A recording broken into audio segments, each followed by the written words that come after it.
One candidate who did make an impression in the Republican debates is Carly Fiorina.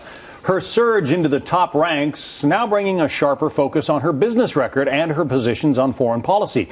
That's what Ms. Fiorina will address about an hour from now in South Carolina, home to the first Southern primary.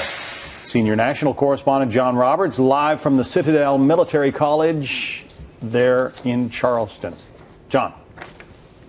John, good morning to you. Carly Fiorina starts a three-day swing through this important primary state, beginning here at the Citadel, where in about an hour's time she'll participate in a question-answer session on foreign policy and national security. Fiorina has made national security and foreign policy a central focus of her campaign, having traveled the world, met with world leaders as CEO of Hewlett Packard. She's also a big proponent of rebuilding the military. In an exclusive interview I did with her on Mackinac Island, I asked her to project, hypothetically, if she were elected president, what America's national security posture would look like by the end of her first term.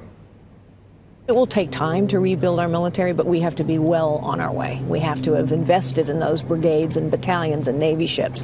We have to invest in equipping our allies, whether it's the Kurds or the South Koreans or the Japanese or the Australians. So the world will know the United States is leading. We're going to stand with our allies. We're going to confront our adversary.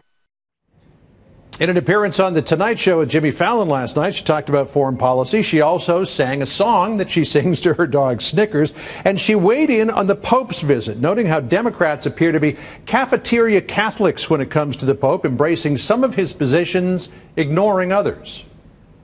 I don't agree with him on all of his politics, for sure, but I certainly admire how he is trying to break down the bureaucracy of the church in a lot of ways and go back to serving the poor and helping people. I do think it's interesting that, Democrats say, oh, he's so right about the environment and he's so right about capitalism, but they don't really talk about his belief in the sanctity of life, because that they don't agree with.